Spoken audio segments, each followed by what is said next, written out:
आए दिन बलात्कार, आए दिन मर्डर आखिर क्यों हो रहे हैं? हमने शासन और प्रशासन को बताने का काम किया था। ये बहुत दिन से लंबा समय चलता आ रहा है। कहीं ना कहीं बलात्कार होते हैं, मर्डर होते हैं, अत्याचार शोषण होते हैं, लेकिन अब कहीं ना कहीं सरकार को बताना चाहते हैं अगर ये ऐसा काम चलता रहा तो बहुत बड़ा बदलाव इस उत्तर प्रदेश में, इस भारत के अंदर लाने का काम करेंगे। क्या ये दोषी, क्या ये दरिंदे इतने बड़े हो गए हैं जो शासन और प्रशासन से डरने का काम नहीं कर रहे हैं? ये खुलेआम कत्ल कर रहे हैं, खुलेआम बलात्कार कर रहे हैं। क्या ये दोषी, क्या ये दरिंदे इतने खूंखार हो गए हैं जो शासन और प्रशासन की भी सुनने का काम नहीं कर रहे हैं? क्या कानून में इनके लिए कोई ऐसा कानून नहीं बना? ये लोग जो कश्यप समाज के, निषाद समाज, मल्ला समाज, सैनी, ओबीसी, गुजर, जो ओबीसी का तबका है, चाहे वो कोई भी जाति का समाज है, हम सब इकट्ठे होकर के और लाखों की तादाद में हम दिल्ली देश की राजधानी में, लखनऊ में और सभी कमिश्नरों पर, जिलों पर आंदोलन करके सरकार को बता देंगे। ये सरकार को बना भी सकता है और बिगाड़ भी सकता है। 2027 का चुनाव मोदी और योगी को भारी पड़ेगा। कश्यप समाज को न्याय नहीं मिला। कश्यप समाज आज जंतर मंतर पर इकट्ठा हुआ है, बहुत गुस्से में है, बहुत परेशान है, दिक्कत में है। क्या समस्या हो गई कि आपको सैकड़ों की संख्या में जंतर मंतर आना पड़ा?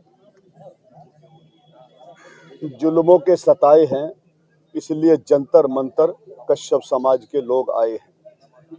ये अपराध कश्यप समाज पर दिन पर दिन जो जघन्य अपराध हो रहे हैं, हमारे युवाओं की मौत की नींद सुलाया जा रहा है, बहन बेटियों के साथ जघन्य अपराध होकर नरसंहार हो रहे हैं, उनकी हत्याएं हो रही हैं और मौजूदा सरकार सोई हुई है। इसलिए 26 करोड़ वाली आबादी वाला समाज देश और प्रदेश की सरकार बनाता है और जब जाति आधार पर हमारे साथ शोषण होता है, उस शोषण को मुख्यमंत्री और प्रधानमंत्री सोया हुआ है, देश का गृह मंत्री सोए हुए हैं, देश की सरकार सोई हुई है, तमाम ब्यूरोक्रेट इसको नोटिस नहीं लेता। इसलिए कश्यप समाज ने ये आंदोलन शुरू किया है। अगर इसको न्याय नहीं मिला, जो सोनू कश्यप को जिंदा जला दिया गया है, बेचीलाल कश्यप जी को मैनपुरी में जिंदा जला दिया है, हमारी बेटियों के साथ 14-14 साल की बेटियों के साथ जघन्य अपराध, रेपिस्ट हो रहे हैं और रेप होने के बावजूद भी जो अपराधी है वो खुलेआम घूम रहे हैं। और जिस तरीके से बोरी में हमारे संजीव कश्यप की लाश को नाले पे डाल दिया जाता है और सरकार उस पर कोई नोटिस नहीं लेती, ना कोई अधिकारी। और मैं चाहता हूं कि मीडिया बंधु भी अगर किसी अपर कास्ट के साथ जुल्म हो जाए तो आज इस कश्यप समाज को जीना हराम कर देगा। लेकिन आज जिस तरीके से हमारे साथ में जघन्य अपराध और मौतें हो रही हैं, सरकार इस पर नोटिस नहीं ली। इसलिए कश्यप समाज ने ये फैसला किया है कि अगर हम सरकार बना सकते हैं तो सरकार को गिरा भी सकते हैं। सरकार मुजरिमों को, जो जालिम लोग अपराध कर रहे हैं, उनके घरों पर बुलडोजर चलाए। जिस तरीके से योगी जी ने कहा था कि मैं उत्तर प्रदेश में जो माफिया लोग हैं, गुंडे हैं, उनको मैं मिट्टी में मिला दूंगा, तो अभी तक सोनू कश्यप के हत्यारों को, बेचीलाल कश्यप के हत्यारों को, गीता कश्यप के हत्यारों को, हमारे सोनू कश्यप के हत्यारों को, वंश कश्यप के हत्यारों को अभी तक उनको मिट्टी में क्यों नहीं मिलाया, बुलडोजर क्यों नहीं चला? समाज इस बात से पूछना चाहता है कि मौजूदा सरकार, राज्य और केंद्र में एक ही सरकार है, फिर ऐसे फैसले क्यों नहीं लेते? अगर साथियों इसी तरीके से कोई और जाति का व्यक्ति अपराध करता है तो उसको फांसी हो जाती है, इस कश्यप समाज को न्याय क्यों नहीं मिलता? इसलिए दिल्ली देश की राजधानी जंतर मंतर कश्यप समाज आया है और अपने परिवारों के लिए, समाज के उन जुल्मों वालों के लिए, उनके लिए इंसाफ मांगने के लिए। अगर इंसाफ नहीं मिला तो ये आंदोलन दिल्ली देश की राजधानी, हम लोग रामलीला ग्राउंड में लाखों की तादाद में आक्रोशित हम एक ऐसा सम्मेलन करेंगे, राष्ट्रीय अधिवेशन, जिससे हम बताएंगे अगर इस सरकार ने इस समाज को न्याय नहीं दिया तो फिर ये सरकार भी बदल सकता है। कश्यप, निषाद, मल्ला, केवट समाज।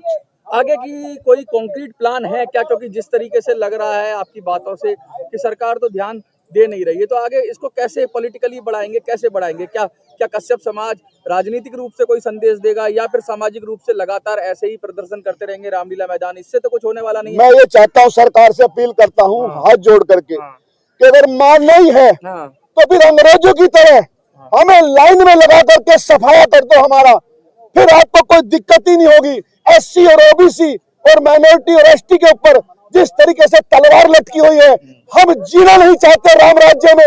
हमें वही राज्य ला करके दे दो जिसमें हमारी हिफाजत हो सके। इसलिए ऐसी सरकार और ऐसे सरकार के नुमाइंदों से हम तबाह हो चुके हैं। अगर ये साथियों हमें न्याय नहीं मिला तो आने वाला समय आंदोलन हम सभी संगठनों के लोग और सभी पार्टियों के लोग जो कश्यप समाज के, निषाद समाज, मल्ला समाज, सैनी, ओबीसी, गुर्जर, जो ओबीसी का तबका है, चाहे वो कोई भी जाति का समाज है, हम सब इकट्ठे होकर के और लाखों की तादाद में हम दिल्ली, देश की राजधानी में, लखनऊ में और सभी कमिश्नर जिलों पर आंदोलन करके सरकार को बता देंगे। ये सरकार को बना भी सकता है और बिगाड़ भी सकता है। 2027 का चुनाव मोदी और योगी को भारी पड़ेगा। कश्यप समाज को न्याय नहीं मिला। आज जो जंतर मंतर पर ये सैनी समाज, गुर्जर समाज, कश्यप समाज का हितैषी बनकर आज यहाँ पर पहुंचा है, क्योंकि ये जो कश्यप समाज है ये वही समाज है जिसने 1857 की क्रांति में सबसे बढ़ चढ़ कर भाग लिया था देश की आजादी के लिए। आज एक एक करके चुन चुनकर जिस तरह से पिछड़े और कमजोर वर्गों को टारगेट बनाकर और विशेषकर जाति के नाम पर किस तरह का भेदभाव किया जा रहा है। उत्तर प्रदेश के मुख्यमंत्री जातियों की रैली, जातियों के सम्मेलन, जातियों की पंचायत पर रोक लगाते हैं और जातीय आधारित अन्याय करते हैं जातियों के ऊपर जातिक रूप से। आज देश की राजधानी दिल्ली में आज कश्यप समाज के साथ साथ तमाम पिछड़े वर्ग के और डीएनटी, डी नोटिफाइड, डी और जो नॉमेडिक जो घुमंतु जातियां हैं, उन तमाम जातियों का समर्थन लेकर आज हम भारतीय वीर दल के रूप में आज सपोर्ट और समर्थन के लिए आए हैं, क्योंकि ये वो समाज है जो इस देश के अंदर बड़ी संख्या में बहुत बड़े भूभाग पर शासन कराने के लिए सरकार को बाधित कर सकता है। देखिए, आज हम जंतर मंतर पर पहुंचे हैं क्योंकि आए दिन अत्याचार और शोषण बराबर होते आ रहे हैं। आए दिन बलात्कार, आए दिन मर्डर आखिर क्यों हो रहे हैं? हमने शासन और प्रशासन को बताने का काम किया था। ये बहुत दिन से लंबा समय चलता आ रहा है। कहीं ना कहीं बलात्कार होते हैं, मर्डर होते हैं, अत्याचार शोषण होते हैं, लेकिन अब कहीं ना कहीं सरकार को बताना चाहते हैं अगर ये ऐसा काम चलता रहा तो बहुत बड़ा बदलाव इस उत्तर प्रदेश में, इस भारत के अंदर लाने का काम करेंगे। क्या ये दोषी, क्या ये दरिंदे इतने बड़े हो गए हैं जो शासन और प्रशासन से डरने का काम नहीं कर रहे हैं? ये खुलेआम कत्ल कर रहे हैं, खुलेआम बलात्कार कर रहे हैं। क्या ये दोषी, क्या ये दरिंदे इतने खूंखार हो गए हैं जो शासन और प्रशासन की भी सुनने का काम नहीं कर रहे हैं? क्या कानून में इनके लिए कोई ऐसा कानून नहीं बना कि इनको चौराहे पे खड़े कर गोली मारने का काम करे? अगर कोई और ऐसी घटना करता है